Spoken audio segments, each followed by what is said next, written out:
지난 1편에서 식초의 놀라운 효능을 알아본 후 당장 오늘부터 마셔야겠다고 결심한 분들 많으시죠? 그런데 혹시 효과를 빨리 보려고 식초를 원액으로 마시거나 아침에 눈 뜨자마자 드신 분은 없으시겠죠? 좋은 음식도 어떻게 먹느냐에 따라 약이 되기도 독이 되기도 합니다. 식초가 바로 그 대표적인 예입니다. 오늘은 1편에 이어 식초의 효과는 200% 끌어올리고 부작용은 꽉 잡는 가장 건강한 식초 섭취법의 모든 것을 아주 상세하게 알려드리겠습니다. 시작하기 전에 구독과 좋아요 한번 꾹 눌러주세요. 여러분의 응원 하나하나가 더 좋은 콘텐츠를 만드는 정말 큰 힘이 됩니다. 첫째, 언제 마실까? 내 몸을 지키는 황금 타이밍. 식초 언제 마시는 게 가장 좋을까요? 정답부터 말씀드리면 식사 중 또는 식사 직후입니다. 일부에서는 식전 섭취가 포만감을 줘 다이어트에 좋다고도 하지만 빈속에 강한 산성의 식초가 들어가는 것은 위벽을 직접적으로 자극해 속쓰림이나 위염을 유발할 수 있어 뜻보다 실이 클 수 있습니다. 식사 중에 음식과 함께 곁들이거나 식사를 마친 직후에 드셔보세요. 음식물이 위를 보호하는 완충제 역할을 해주어 위에는 부담을 주지 않으면서 1편에서 말씀드린 식후 혈당 급상승을 막는 효과는 가장 효과적으로 누릴 수 있는 최고의 타이밍입니다. 둘째, 얼마나 어떻게 마실까? 희석의 중요성. 과유불급, 식초에도 예외는 아닙니다. 하루 적정 섭취량은 한두 큰술, 양으로는 15에서 30ml를 넘지 않는 것이 좋습니다. 그리고 여기서 가장 중요한 포인트? 절대 원액으로 드시면 안 됩니다. 식초의 강한 산을 희석하지 않고 마시는 것은 우리 몸의 여린 식도와 위 점막을 상하게 할 수 있습니다. 반드시 물 한 컵에 식초 한두 큰술을 넣어 10대 1 이상의 비율로 충분히 희석해서 드세요. 여기서 치아 건강을 위한 꿀팁 하나 더. 희석한 식초를 마실 때 빨대를 사용하면 식초가 치아에 직접 닿는 것을 최소화하여 치아의 에나멜층이 부식되는 것을 막을 수 있습니다. 섭취 후에는 물로 입안을 가볍게 헹궈주는 것도 잊지 마세요.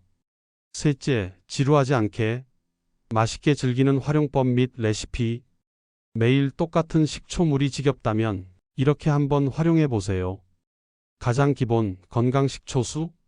생수에 식초를 희석하는 것이 가장 간단하지만 여기에 레몬 한 조각이나 로즈마리 잎을 띄우면 향긋한 디톡스 워터가 됩니다. 피로회복 음료 허니 비니거. 희석한 식초물에 꿀 한 티스푼을 넣으면 신맛은 부드러워지고 꿀의 좋은 성분과 식초의 유기산이 시너지를 내어 피로 해소 효과가 배가 됩니다. 운동 후에 드시면 특히 좋습니다. 고급 레스토랑처럼 발사믹 드레싱, 샐러드 드레싱 이제 사지 마세요.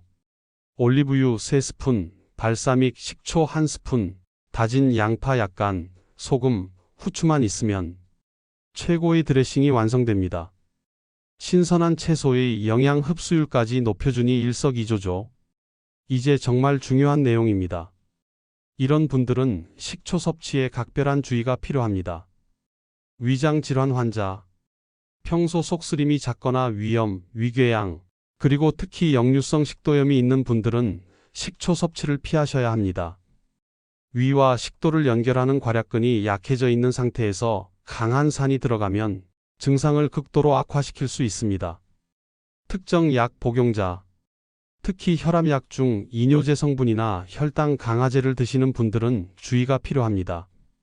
이뇨제는 우리 몸의 칼륨을 배출하는데 식초 역시 칼륨 수치에 영향을 줄 수 있어 저칼륨 혈증의 위험이 있습니다. 반드시 담당 의사와 상담 후 섭취 여부를 결정하세요. 신장 콩팥 기능이 약한 분. 신장은 우리 몸의 산성도를 조절하는 중요한 기관입니다.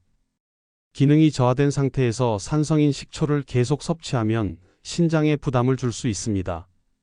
실전 Q&A, 식초에 대한 모든 것. 식초에 대해 많은 분들이 궁금해하시는 질문들을 모아봤습니다. 사과 식초가 다른 식초보다 월등히 좋은가요? 사과 식초가 유명하긴 하지만 중요한 것은 종류가 아니라 제조 방식입니다. 주정을 넣어 빠르게 만든 주정 식초보다는 과일이나 곡물을 오랜 시간 자연 발효시킨 자연 발효 식초를 선택하세요. 현미, 포도, 파인애플 등 어떤 재료든 자연 발효 과정을 거쳤다면 유기산, 미네랄 등 건강한 성분이 풍부합니다. 제품 뒷면의 식품 유형을 꼭 확인하세요. 시판 식초와 직접 담근 식초 차이가 큰가요? 직접 담근 식초는 첨가물 없이 원재료의 영양을 담을 수 있다는 장점이 있지만 위생 관리에 실패하면 오히려 유해균이 번식할 수 있어 초보자에게는 위험할 수 있습니다. 요즘에는 시중에도 좋은 품질의 자연 발효 식초가 많으니 처음에는 믿을 수 있는 제품으로 시작해 보시는 것을 추천합니다.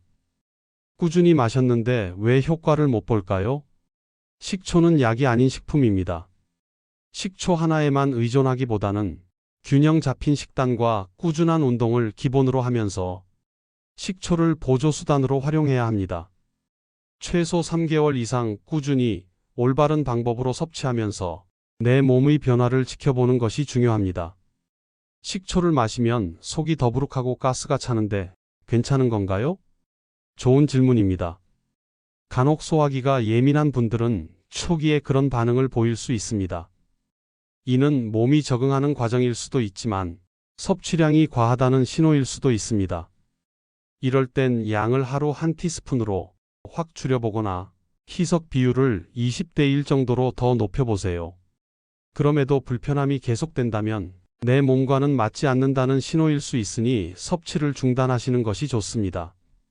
오늘 이 편에서는 식초를 가장 건강하고 효과적으로 섭취하는 방법과 주의사항에 대해 아주 자세하게 알아봤습니다.